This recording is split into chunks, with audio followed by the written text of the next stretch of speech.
Good evening, everyone, and welcome to Sunny TV Unfiltered channel. And tonight we have a brand new show for you called the Highbury Memories, where we'll be sharing our fond memories and a love for the club. We love Arsenal.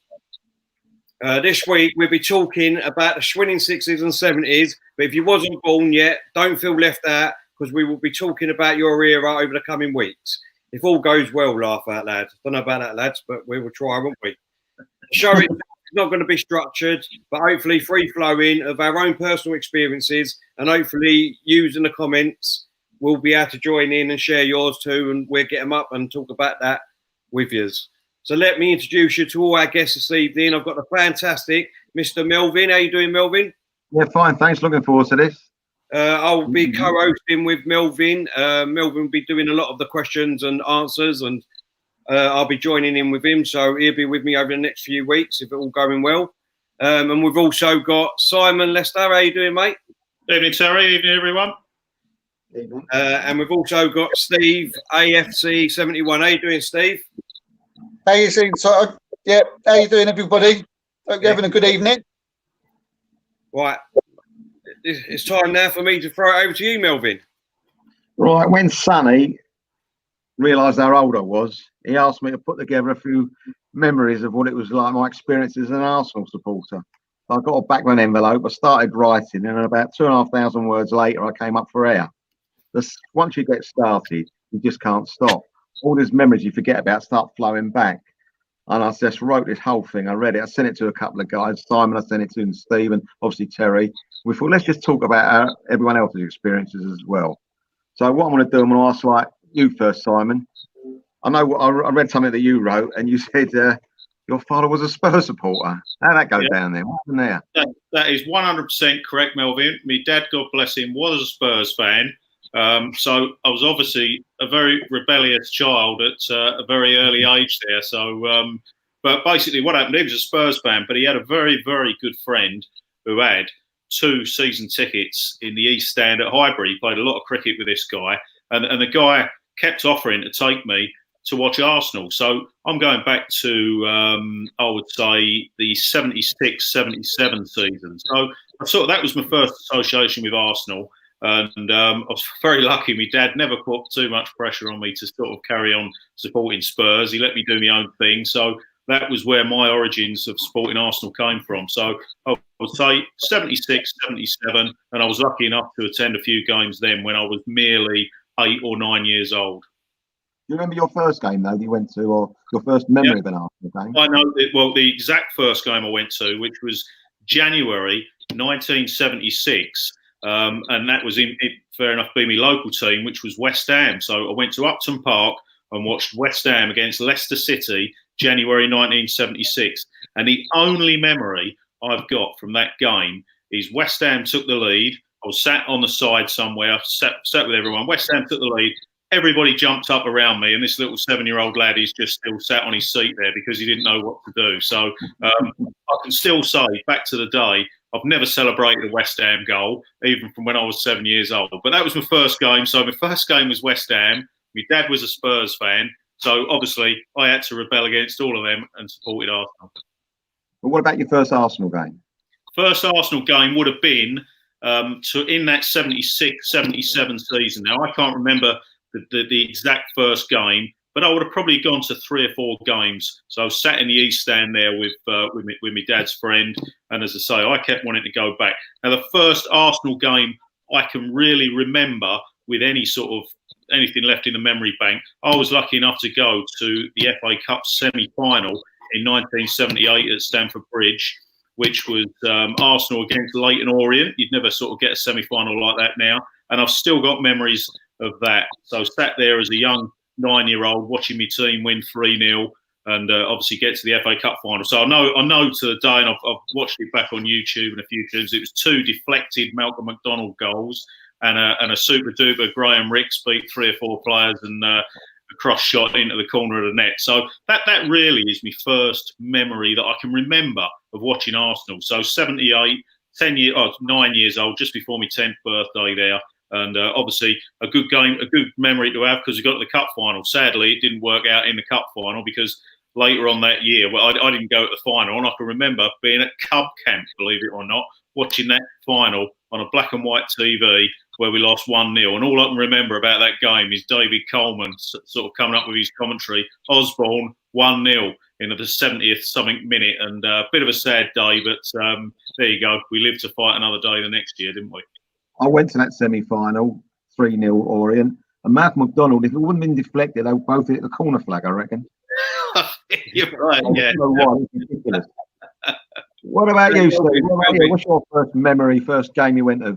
Hold up, just before you answer, Steve, Mikkel's just asked, hey Terry, I was wondering whether I can do a podcast with you guys. Mikkel, if you send me a message, mate, or Sonny a message, we'll definitely get you on another podcast, mate. It's not a problem. And just quickly, Sprinter's in the house. How you doing, Sprinter? He said, evening, gents. Till I'm in the cellar tonight, mate, but thanks for the invite. Well, I hope you took some food down there, Sprinter, and not left your wife with nothing like you did last time. Sorry, Steve. What was your first memory? Well, yeah, my first Arsenal memory goes to the 1971 Cup final.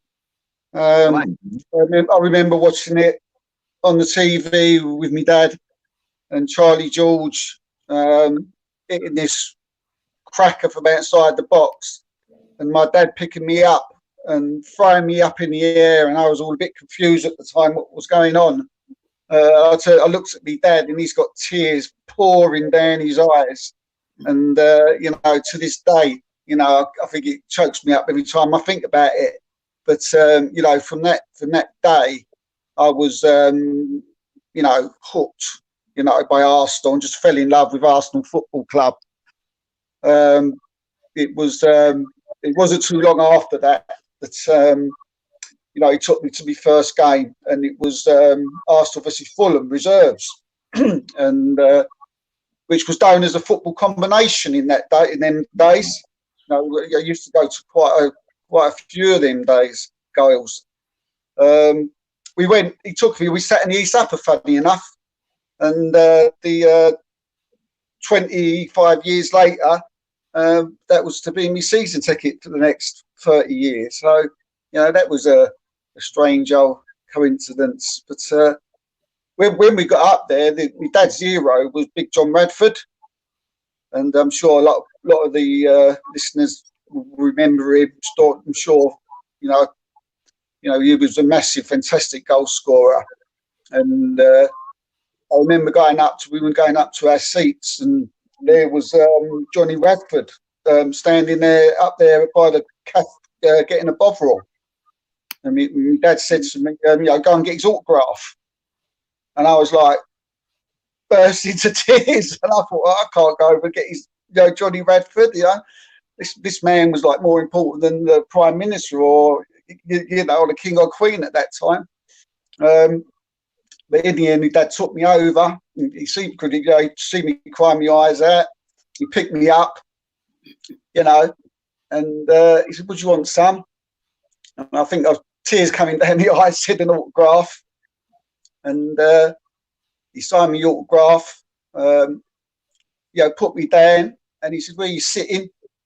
And all I can remember is him taking me to my seat. And that's a fantastic memory, and especially for my dad, because it was, it was his hero. Have you still got sorry, Steve, you still got the autograph? My dad will have. Yeah, my dad's got everything. When I first, he catches. My dad's one of these people he's an Arsenal memorabilia fanatic. He's still got my shirt, the very first Arsenal shirt I had. And it's like a red and white shirt with a round collar, and it had the number 7 on the back because I was George Armstrong mad. I was, in my playing days after that, I always was a winger. And the number 7 was like, it's still stitched, the stitching's coming off, and it's it's up in the loft even now. He's got the programme for that game. As I say, a real fanatic when it comes to, Arsenal memorabilia. It's anybody who wants to come down his house or any time and go to his little cabin, what we call it. You open up the door, you just, you're just wide-eyed, and it's just unbelievable the stuff he's got in there. What about you? Oh, sorry. What, Terry? Go on. The reasons for being an Arsenal supporter. Mark 1. Go on. Obviously, just from my dad. My dad, as far as I know, he supported Arsenal, and my granddad supported Arsenal. So it's just gone down the generations. And ever since I was a little boy, and as far as I remember, he used to take me over the Highbury every single home game, to be honest. But the one game that sticks out in my mind, I can't really remember my first actual game at Arsenal. But the one that sticks in my head where I was actually there and watching it was was probably a bit later than your ones, obviously, just a little bit, only a little bit, guys. Only a little bit.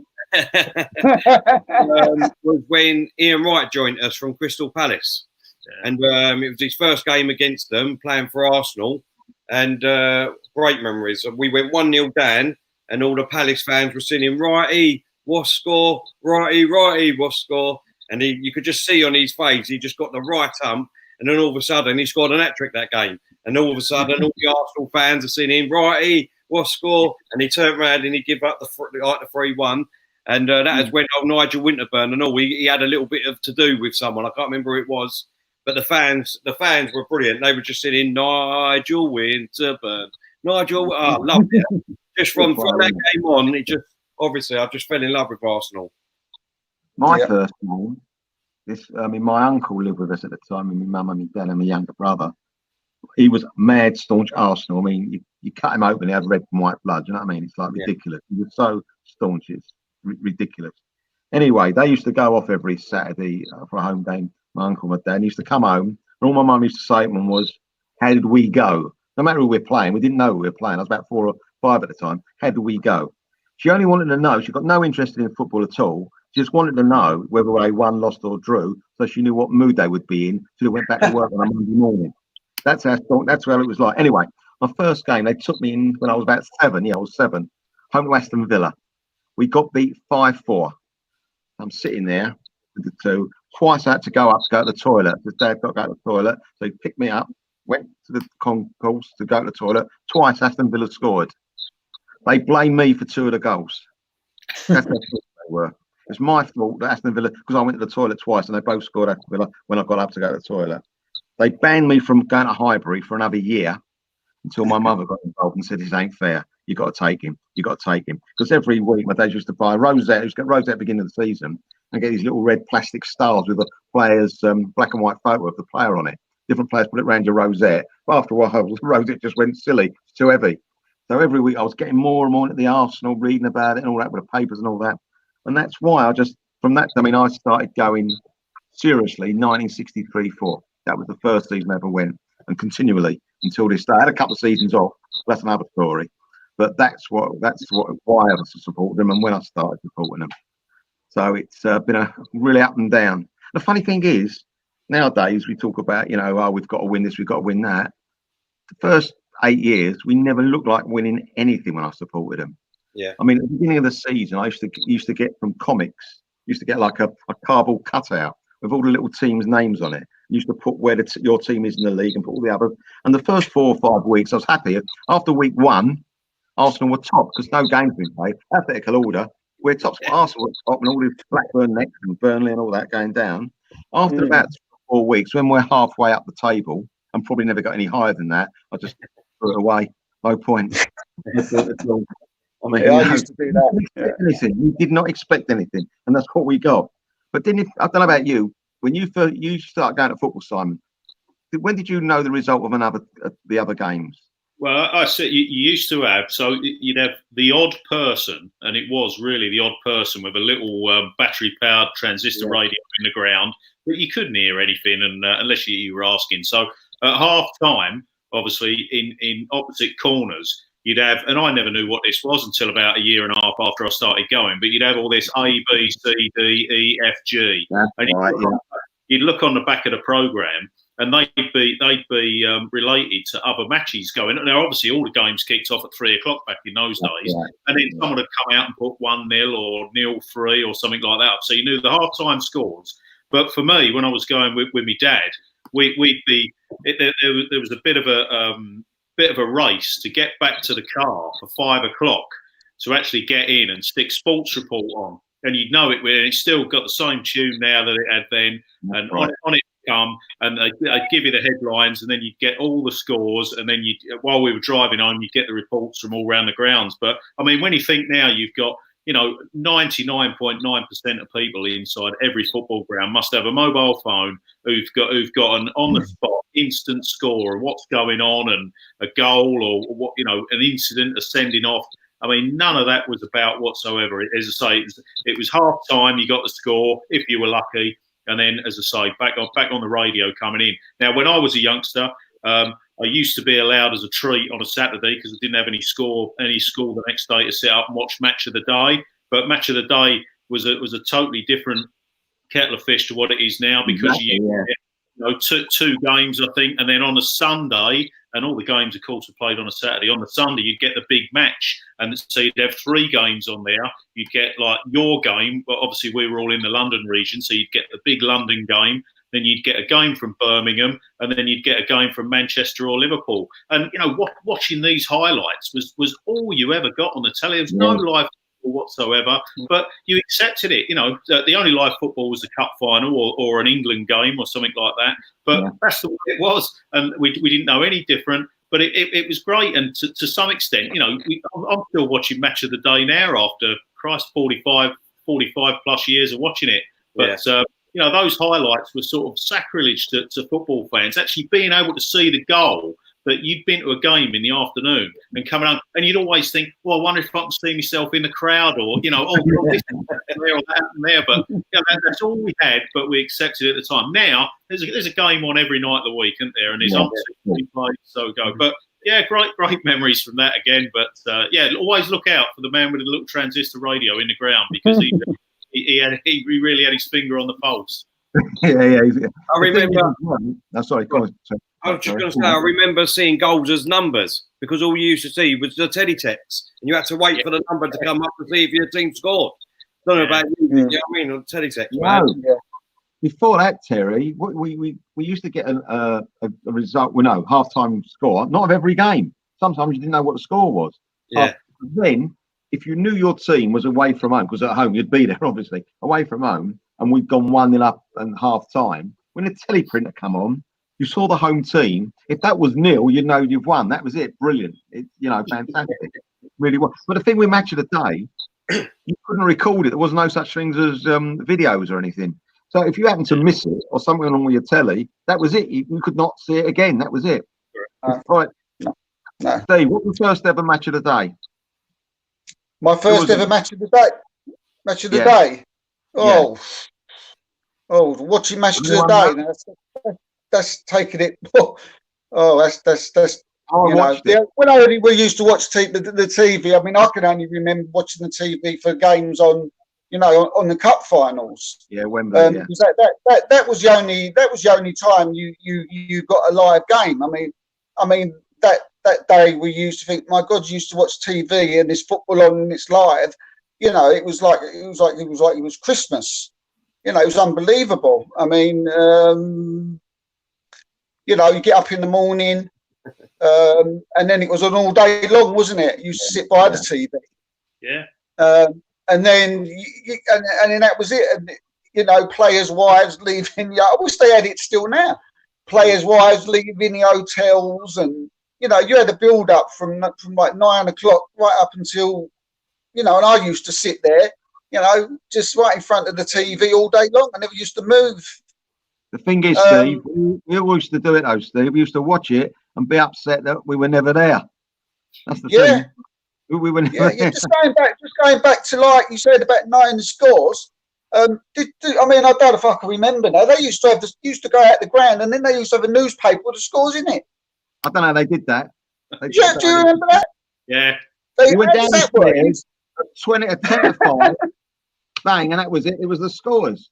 I wish it would have been downstairs. My dad used to have a beer. I used to have a bottle of cream soda with a straw in it. It always used to be the same routine. We used to come out the thing. He got his beer. I got me cream soda with a straw. And then by the time we'd walked out the ground, there was a geezer with the evening stand, shouting his head off, and we used to get the results. and look at the results of the game. You know, I was trying to buy paper. I come down sometimes, Steve. I try to buy a newspaper for the following day's horse race winners, but I couldn't get that one. I mean, they were good. You know, Simon, in the first match of the day, what it was?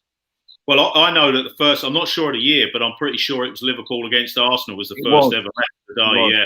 What year it was, I don't know, Melvin. I think it was 53-4, I think. They were league champions the year before. They beat us 5-0 the last game of the season. Horrible it was. First game the next season, obviously, we're playing them again, aren't we, at Anfield? Yeah. We go 2-0 down, goes to 2-2, and they got a lucky goal in the last minute. We just got a quick question here, Melvin, from Rafi. Rafi, were any of you at Millwall away in '88? Yeah, I would definitely have been there because I went to every game that season, home and away. Was that still alive? Old Low Lane. Was that the one they were mic'd up, or was that a different game? No, that was a different game. I'm pretty sure they would have. Who did we sign? We signed, didn't we? Jimmy Carter, but I can't remember. I'm pretty sure we won that game, but I can't remember what the score was. I tell you what, Jimmy Carter, that was a player, wasn't it? Yeah. Oh yeah. I mean, God. Yeah. I went to West Ham in '87. West Ham in '87. I mean, that was bad enough. That was as bad as Millwall, you know. And I come back and I got had bricks thrown at me, and 2 bricks hit me on the head. And that was enjoyable. Do you remember the song? Because we signed Eddie McGoldrick. Oh, Eddie McGoldrick. Bloody hell. Same time. Palace, wasn't he? First, yeah, I think we signed Jimmy Carter first, and he wasn't great. And then we signed McGoldrick, who weren't much better, and the crowd started singing, "There's only 2 Jimmy Carters." It was so, the pair of them were so bad, it was really that poor. But going back to the scores, when I first started watching the Arsenal, we never knew what a midweek game away, didn't have a chance. It was never on the news, no idea how we go. We used to phone up the Evening Standard or the Evening News. How are we going? Or if Arsenal were away, we'd be at home. They get me, my uncle, my dad, get me to phone up Arsenal, and you could speak to them, and they would tell the score as it's going along. We're winning, we're losing, whatever. So that's the only, not like now, as you say. Can you imagine a youngster watching this now, thinking that you could be somewhere else and not know what's going on? You know, it's just they've grown up with this, and it's incredible, really, that the communication streams and the information you can get on, but not being able to get any of that. You wouldn't believe it, would you? But that's exactly what it was like. I used to phone club call. Do you remember club call? When you used to phone Arsenal club call, and I used to phone up. I used to try and get the results then when I never used to go to when I couldn't get a result. I'll tell you what, my parents weren't too impressed when the bill used to come in on the phone, though, because when I was just put the words right out my mouth side. I was going to say one day I think a bill come. It was about 50 quid. You know, 50 quid in them days. You know, I think my dad nearly killed me. You know, but we got Terry in the house, Terry Mancini. Evening, gents. Old man used to take me early. He used it as a roost before kick-off to visit Auntie Julie. I've got a question for you all. Right, so who was your star player, your favourite player when you was growing up? Melvin. Right, my one was Joe Baker. He weren't very tall for it. He was a centre forward. He weren't very tall. We bought him from an Italian team, I think. He's Scottish, but he worked this one out. He was Scottish. He played for England, but he played in the Italian league for a time. He went with like Dennis Law, went over to Italy and all that. Anyway, we got him. He was terrific. He could kick with both feet. He could dribble, strong as you like, and he was a great header of the ball. Although he was short, he had this fantastic knack of diving headers, and he's famous for knocking out Ron Yates in an FA Cup tie. Ron Yates was about 6'3", centre half, captain of Liverpool, and they're having a bit of a ding dong. The ball went up the other end. Next thing you know, Yates is on the deck. 5th round of the cup, we got beat though. That's a shame. But anyway, he was terrific, Joe Baker. And I try to play. You know, you play after your heroes, don't you? So I started playing at centre forward. And I thought I was Joe Baker. I think I was the Baker. But never mind. But anyway, so that was my Baker to start with. Well, anyway, Simon, you're older than what he thought, Melvin. I was born old.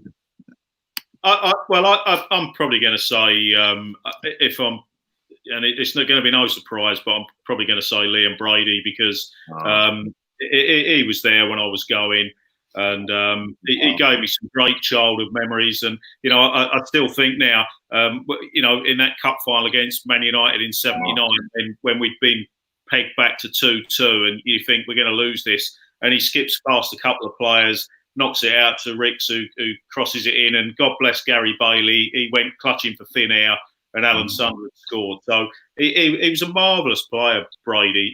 People still talk about him now. I know he's at the club, but he was way ahead of his time, and he's one of the few players that's gone from the English league, and he succeeded in Italy. Yeah. And he played for 3 clubs in Italy: Juventus, Sampdoria, and I don't know the other one. But he was a success in Italy. And then, ironically, he came back and signed for West Ham. God bless him. And I always remember I think it was in '87, after we won the League Cup, we had a rearranged game against West Ham at Upton Park, and obviously who scores? Liam Brady, and he loved it. But as an Arsenal fan in the '70s, growing up watching Arsenal, Liam Brady stood out for me as the outstanding player. Marvellous player. Simon, he'd get in any Arsenal team, wouldn't he? Yeah, I think so. I think so. Do you ever watch him, Steve? You watched him? What, Liam Brady? Yeah. Yeah, I mean, from sort of the ages of 15 up until now, I've been like all through, never stopped going. So Brady, he was. Do you know what? I don't think he gets talked about enough. You get, even when you have a look at people when they put in their main 11, it's very rarely I find he's not in it. And I'm amazed by that. What age group was putting together these names? You know what I mean? There's a lot of guys that never heard of him. I think people have got something like what we're doing today. I think this is the thing. They've got to be reminded of players like this. People listen to it now over under 25. Now go on YouTube, go and have a look at this guy. He was just so special, unbelievable. But with my first hero, when I, first from I remember when I was 5'6", was Geordie Armstrong. I just loved. I loved him. I absolutely loved him. When I was in the school park, or went out to play, he was me. I was Geordie Armstrong. I used to get on that wing and run. So Jill, if you're watching, you'll be pleased to hear that. And then next to him, I love Pete's Story as well. I had this little bit of affinity to Pete's Story, because he was sort of different. He was different from many others. I just thought he should have got more England caps. How many England caps did he get? 1 or 2? But what about Steve? I think Geordie Armstrong got any full England caps, Who? I don't think Geordie Armstrong got any England caps. That's ridiculous. He was Scottish, wasn't it? Well, Geordie Armstrong, English. No.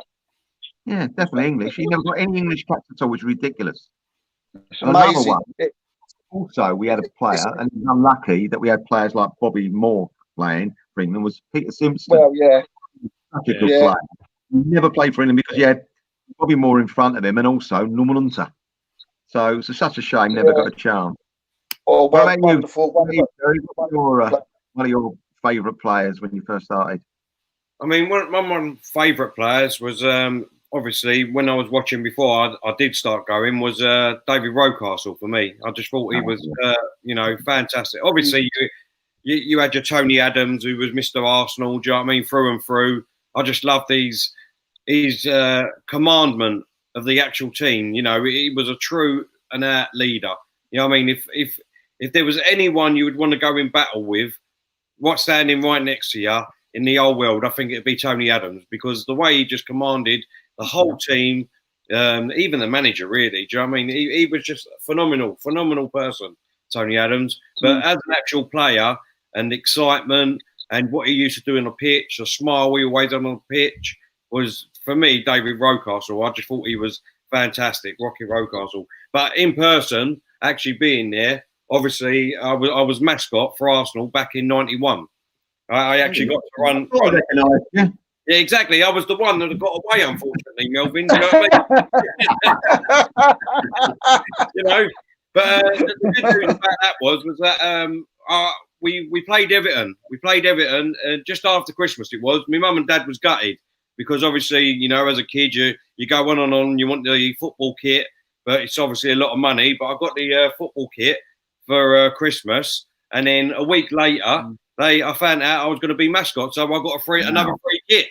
So they took that money, and a week later, I got another one for nothing. So they was gutted. But yeah, no, I was mascot. We played Everton. Paul Merson scored. We won 1-0. And if I'm right in thinking, I think if I remember rightly, we went top and stayed top and won the league that year. So obviously, it was all down to myself being on that pitch. That was the year we only lost one game, wasn't it? That year. Yeah. Did you find they were so approachable as well? You know, much more approachable in like the late 60s, like in the 70s. You know, there was much more approachable.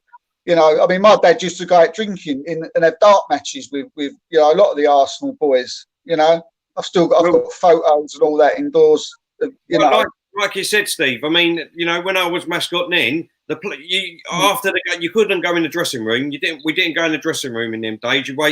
I waited in the tunnel, and obviously standing there, you know, a little kid, bloody 13 years old. I was shitting myself, obviously.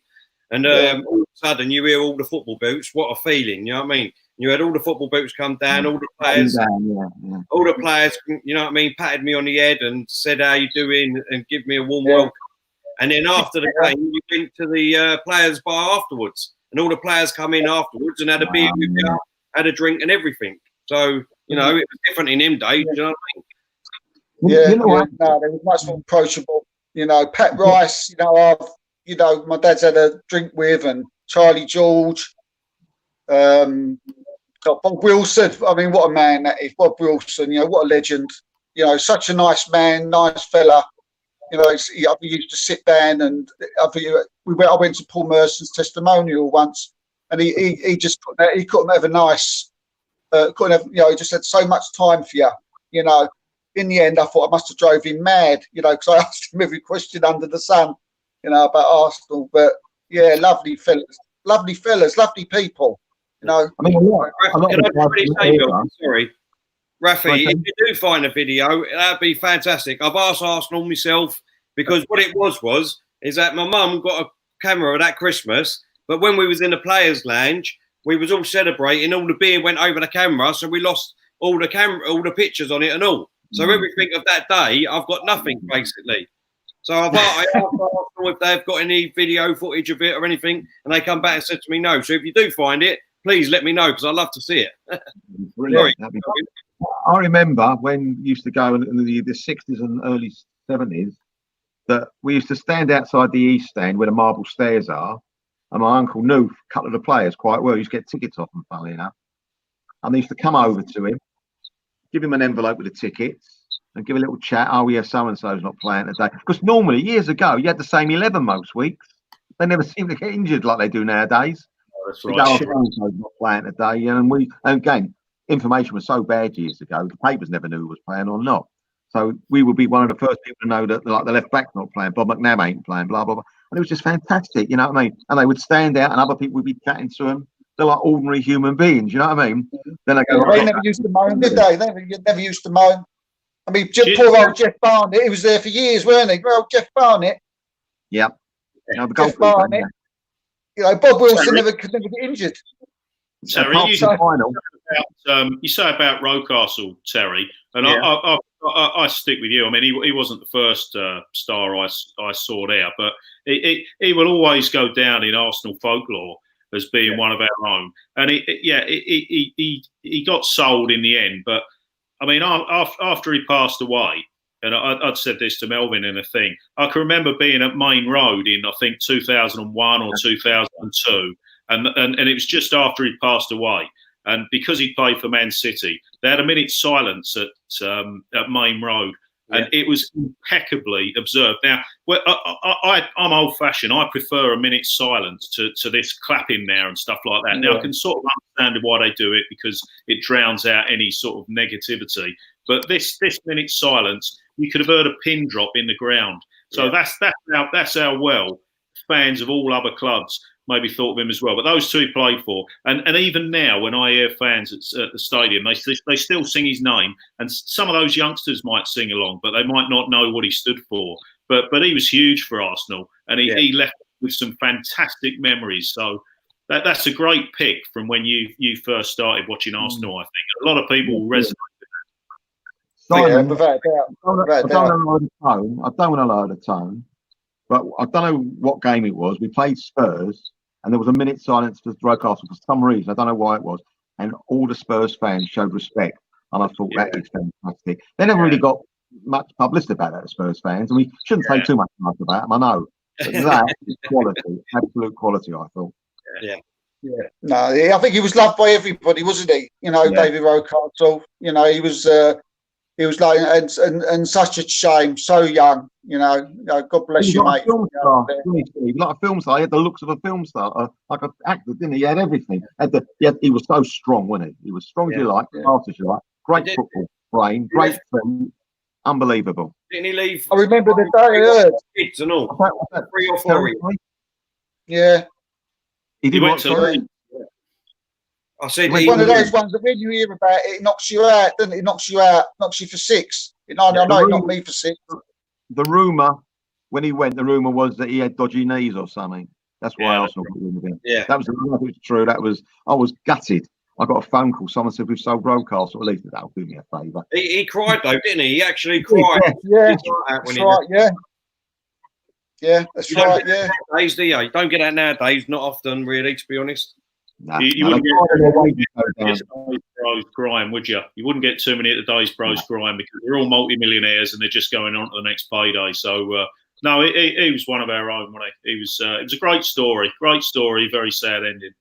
I think someone mentioned earlier on the podcast here in the comments about that thing with Rocastle and Wright, the documentary. What a great program that was!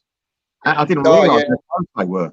Fantastic documentary. They grew up on the same estate, didn't they? I think they was more or less living next door to each other. Yeah, that's right. Yeah.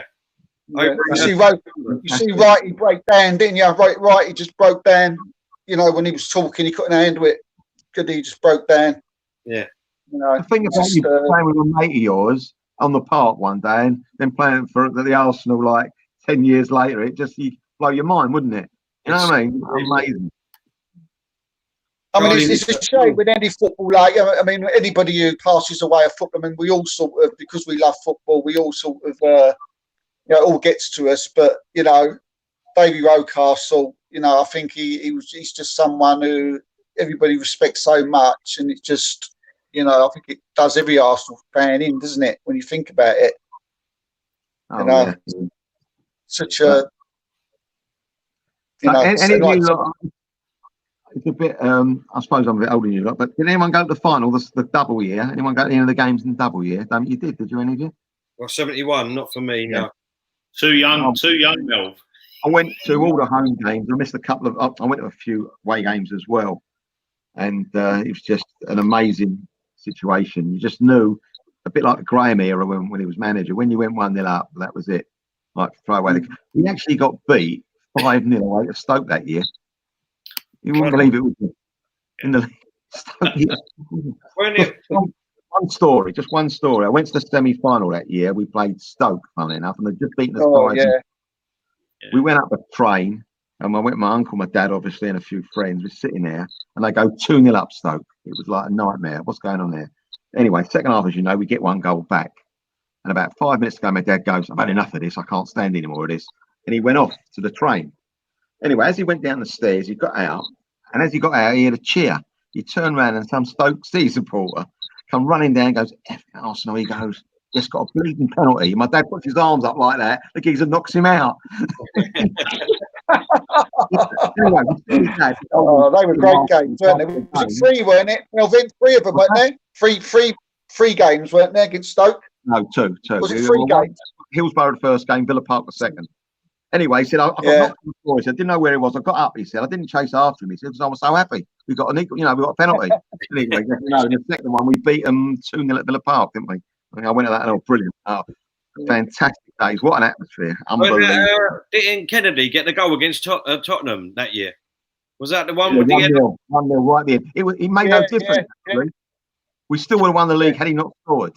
But it was nice to win it on points and not goal difference. And that was at White Hart Lane and all, wasn't it? Yeah, I got in that night. I got in that day. I bunked off school. So I thought, well, I nipped out a friend of mine who was Spurs, believe it or not. We both got, you couldn't get a ticket. You had to like queue up. So we left about 1 o'clock school, bunked off. And you won't believe it. My dad wanted to meet me. You know, he phoned up the school to see where I was. I phoned him up. No, I phoned him up and says, right, where are we meeting? He says, where are you? I said, what are you talking about? He said, I just phoned you at the school. I went, you haven't. Why are you doing that for? I want to speak to you. There was no mobiles in. So I had to go back into school, re-register and bunk off again. To get to the game. And we just got in. We were in the last row behind the goal, and it was like a corrugated top and brickwork. And we could see the brickwork through the brickwork and the corrugated. You could see for about, I don't know, about half a mile down. And it was all crowded people. Like thousands were left outside. What an atmosphere that was as well. Yeah. They were well, a lovely man, Ray Kennedy as well. What a lovely man. Let him go too early as well, Steve. Let him go too early, didn't we? He won everything with Liverpool. About 20 something. Yeah, Liverpool, weren't it? We got this habit, even like the 70s, even right up to now. We just seem to want to, we just let players go too early. But Ray Kennedy, you know, what was he, 23, 24?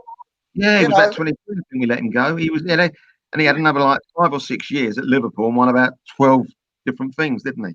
Won the European Cup, didn't he? He won the European Cup.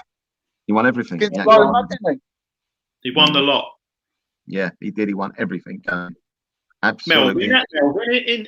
In 71, then in the final. I mean, you know, I didn't see it, but obviously you watched the highlights. Obviously, it goes to extra time.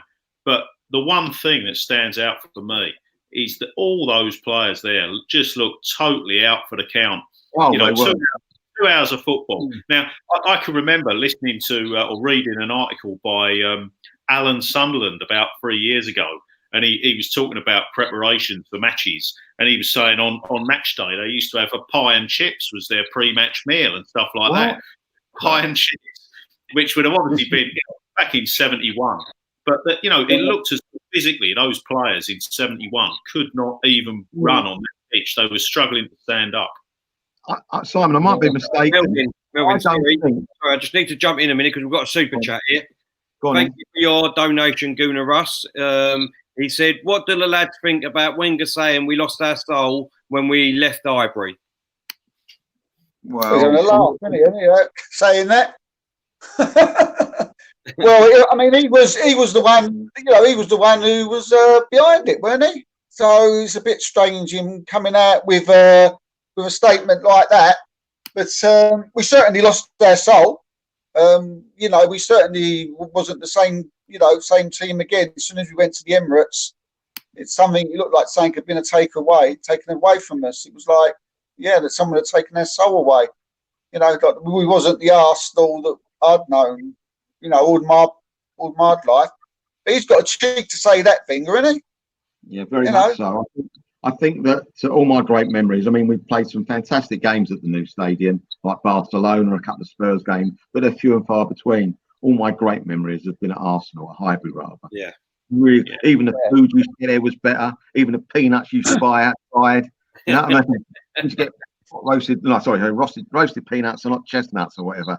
It was just, it was really fantastic days. It was really, I mean, when I got up on a Saturday morning, all I was on my mind is going to football. Yeah. You know what I mean? I could not wait to get to Arsenal. Yeah. My uncle used to take, he took me, my dad, and my cousin, and one of my other uncles used to join us sometimes as well.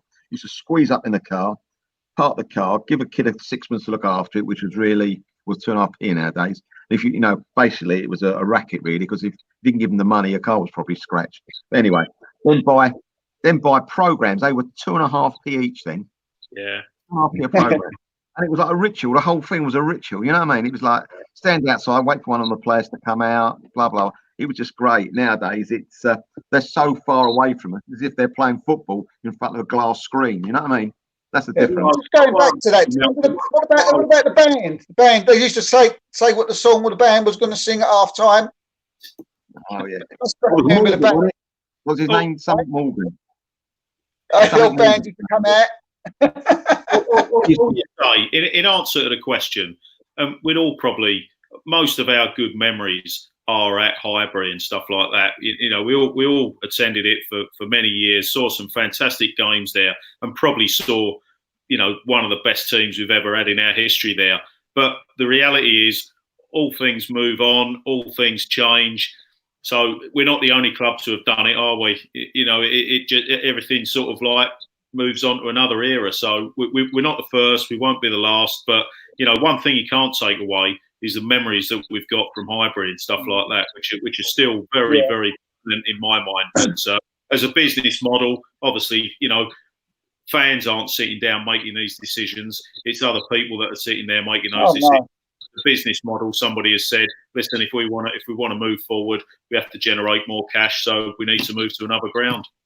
Spot on, Simon. I mean, that is definitely correct in what you're saying. But isn't it funny nowadays that the actual crowd that goes to a game isn't the big money spinner anymore? Years ago, all I used to get was people through the turnstiles. So it was a big factor. Nowadays, it's Champions League money, it's sponsorship, it's this, that, and the other. And probably the actual people through the gates aren't that as important as it was. We probably, in hindsight, could have stayed at Highbury. We might have been able to do it and get away with it. So it's a bit sad. Listen, I missed it. We're lucky. You're right what you say. We're lucky. We've actually been there, seen it, and done it. Other people haven't. And really, we've got to feel very, very lucky. Don't forget that Highbury changed while we were there. So they built a new clock end stadium stand there, didn't they? And then put a two-tiered North Bank. So Highbury was actually an ongoing thing while we were there. And obviously once they've done that, the two side stands were never going to be changed. So someone has actually said, well, if you want to take it further, we're going to have to move. They couldn't do it. It was listed, Highbury, wasn't it? Was it listed? So they couldn't do anything. The sides are. Yeah. What's that, Terry? Sorry. I said the sides are, aren't they? The two sides. Yeah. Yeah, they used to west side. Yeah. You can't do nothing to it. Do you remember that season when we had the advertising board of all the fans? That was unbelievable. I played on the pitch. I played on the pitch when that was there at a charity match. So all right. Yeah, remember that. Yeah. So that's another memory that's taken away from you. They're all taken away from you. You know, but you know, you just have to make sure, you know, in your head that you never forget, you know. That's one of the things that upsets me about with the young kids. You know, I just wish they'd because they don't know really about Highbury, do they? And you know, I wish they would. You know, I've installed it into my kids and grandkids and everything about Highbury and what goes on and all the great games that we've seen and the players. And I think, you know, it's a shame that it seems that a lot of people today wouldn't even know. You say Ray Kennedy, and they wouldn't even know who they was. Wouldn't even know who he was. President of the United States, wouldn't they? Really, I suppose. Yeah. I mean, exactly. What we also haven't mentioned about the old Highbury was the commissionaires there. The guys in the uniform, yes sir, no sir. I mean, that was a little bbit of class, that wasn't it? That the old marble hall. It's special. It's special. Yeah. Did anyone ever go in the changing rooms in the store, the tour? I've been in the changing rooms. They had under heating, didn't they? Underfloor heating they had. Yeah, that's right. They were so revolutionary. That's all. A lot of it was to do with Herbert Chapman. You know, like someone mentioned before. He come up with all these great ideas in football.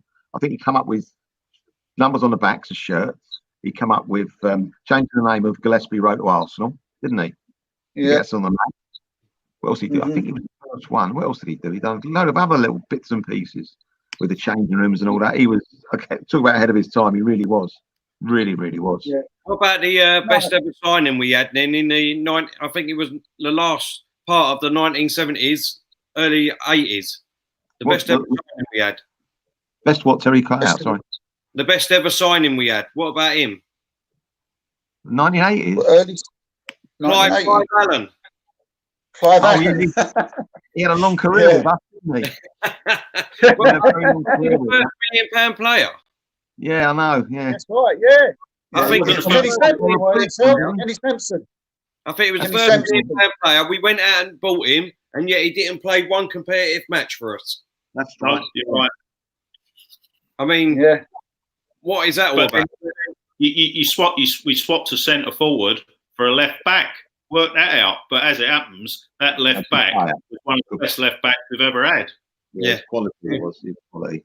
They were great days. Them cup finals, they weren't they? In the, I mean, they probably the younger, generation there. They just cup finals, a cup final. But to us, I think people realise the cup final. We would have rather won that than the Premiership, as in today, or European Cup. It was such a big thing, to go to a cup final.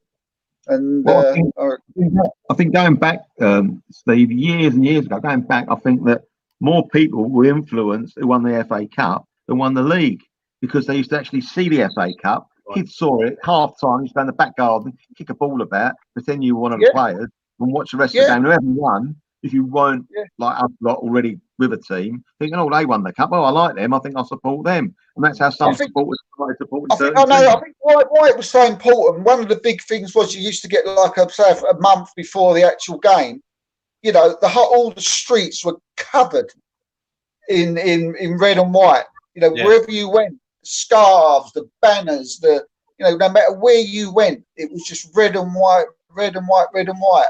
And when you're going for a league, that don't happen. The thing is, as well, years ago, Steve, support was very localised, whereas years later, and it's all over the place. You know what I mean? Yeah. I remember, those were the best days for me for the FA Cup when I was younger, because the FA Cup. It used to be on a Saturday, didn't it? I'm sure it was. Well, the FA Cup one always. Oh, always. It used to be on the FA. You used to go to sleep on a Friday night, so excited because knowing that at 8 o'clock in the morning you get up and the FA Cup started really early in them days. You know what I mean? So you had a load of commentary in the morning. Then you had the buses leaving their hotels that you used to see. Yeah. And you'd go on and you see all celebrities of the different teams that were in the final. And then obviously you see the bus arriving at Wembley, and it was just the build up all day. Do you know what I mean? All day. It was just fantastic. And then you used to see that there with the scarves hanging out at the windows. You had them everywhere. Do you know what I mean? And people bibbing their routers, and like you said, it was probably where it was localised a bit more, Melvin. But it was just a fantastic atmosphere everywhere. What I used to remember as well, what made it so special, it was like I can remember now. Like when we got to my nan and granddad and people like that, they wasn't interested in football. They used to, like Melvin said in one of his stories, now again, they'd say, oh, how do we get onto the Arsenal when you tell them? But on a cup final, my nan used to be covered in red and white. My granddad had red and white bobble hats, and it was just a special day. And, oh, my God, if I can remember if you ever lost, well, it used to be weeks before you used to get over it. Someone just posted something about football sold out for the money and lost its soul there. A couple of the one before that it was, I think. That's it. Now the weird thing is that the match that brought Sky TV into football was Arsenal winning at Anfield in '89. So that particular game, which obviously captivated the audience at the time, because once again there was very little live football on, but obviously that game was played on a Friday night because of what had happened at Hillsborough. But that was the game that somebody at Sky said, we need to be getting into this. So weirdly enough, 31 years later, we're sitting here sort of saying about Sky TV, but it was as a result of that thrilling win at Anfield in '89 that actually kicked all of that off. Well, I won't stop it then. I'll leave it as it is then, because I was quite happy that night. No, we'll leave it as it is. we come on to that one, that game on our next one, Melvin, because that is obviously fond memories. That one. I mean, I've got a great story for the Arsenal Man United game, but as I say, that would be a later one.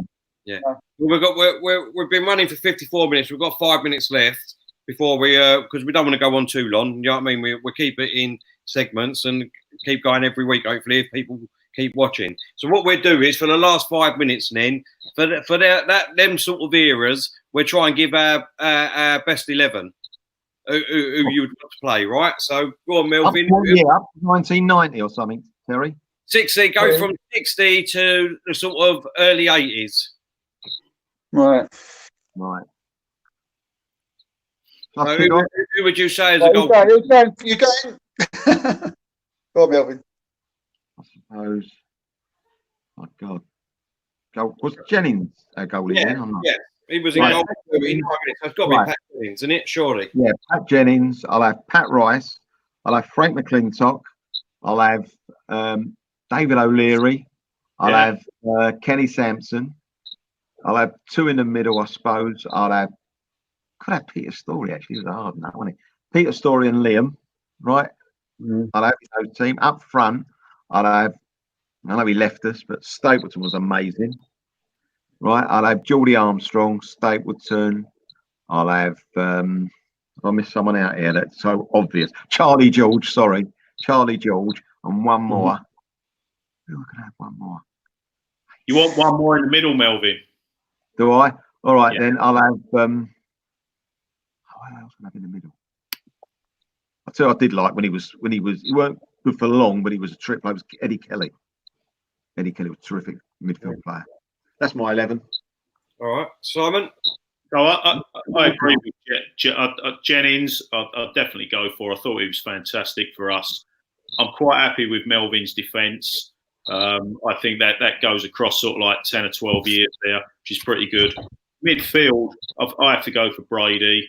I would stick, weirdly enough, he didn't come to us till the late 70s, but I'd stick Brian Talbot in there because the engine that he had came along. It was incredible. He was so fit. It was incredible. And, you know, it obviously had a story. He won 2 successive cup finals with two different people. Brady, and up front, I agree. I'd have to go with Stapleton. I thought he was great. Charlie George. So I'm not going to deter much from what Melvin said. Frank Stapleton, it all went downhill when he went to Man United. Doesn't live far away from me now. I've seen him on golfing and stuff, and he tells a good story, Frank, and stuff like that. But for a time, he was excellent, and you can see why Man United wanted him. Yeah, Steve. Yeah, without a doubt. The back eight don't change much. Pat Jennings is definite. Frank McClintock. I like partnerships, so if we're going a bit like that, I'd go Peter Simpson, Kenny Sampson. Right back, I would go. I've just got affinity from when I was a kid. Sammy Nelson. And then in the middle, I'd go. I used to love Brian Talbot, Liam Brady, Georgie Armstrong on the left. Then up front, I'd have John Radford, Geordie Armstrong.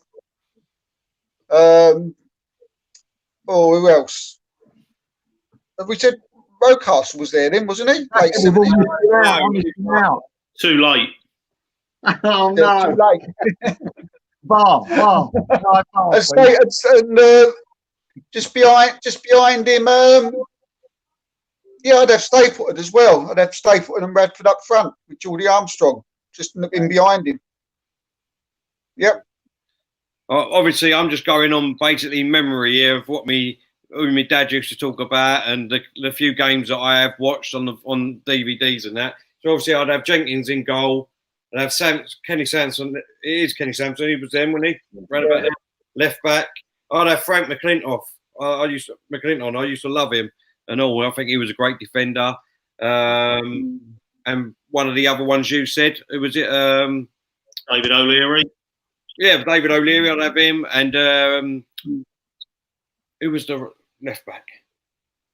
I can't think of his name. There was Nelson was left back and Rice was right back. Well, Pat Rice, sorry. So I'd have Pat Rice and Sampson on the left, yeah. So I'd have them as my defenders. I'd have, obviously, Charlie George up front. I'd have Georgie Armstrong with Liam Brady. And I can't really remember a few of the others, like, off the top of my head. Peter Storey. I forgot Storey, didn't I? I meant to say, yeah. Alan Ball was that as well. He weren't a bad player, Alan Ball. Yeah, Alan Ball, I instead of Kelly now, but I can't change. I've missed it. Yeah. Graham from after. Graham Ricks, as someone said, Woodcock. Graham Ricks, yeah. Yeah. There's a few players there that we've said. You know what I mean? So, but it's been great. Listen, it's been a great podcast. I've loved talking about the old times. I think we really all could sit here and talk about it all night. To be honest, that's how many memories we've got. But we don't want people to get bored, if you know what I mean. So what we do is we'll wrap tonight's show up, and obviously we'll come back same time next week if everyone's happy with that, and we'll go on to the next sort of era of the David Rocastles, Ian Wrights, Dennis Bergkamps. We've got a lot to talk about in them ones, and obviously a few of our younger fans will be able to come along with us because they know who we're talking about. So I just want to say thank you for Steve for coming on. I hope you enjoyed it, mate. Yep, lovely, mate. Really enjoyed it. So thanks a lot, Tel. No problem, mate. Simon, same to you, mate. Happy to have you back on again, mate. It's a pleasure, Terry. Thank you for having me on. No problem, mate. Mr. Melvin, hope you enjoyed yourself, mate, talking about it. Yeah, I did actually. Mr. Melvin, bit of respect. I like that. You'll only spank me afterwards, Melvin, so I've got to get it in. You'll be lucky, mate, I tell you. I just want to say thank you to everyone in the comments. Please, if you watch the channel, please subscribe and go and hit the like button. It's really easy to do. It takes 2 seconds, and and obviously the other thing which I'll ask and all is when we retweet it on Twitter, if you can just help us by retweeting it and all to get the word out there and get people involved, it'd be brilliant, and we'll really appreciate it if you don't mind. So until next week, the same time, same place, we'll see you then. See you later. See you, boys. Bye, everyone. Have a good evening.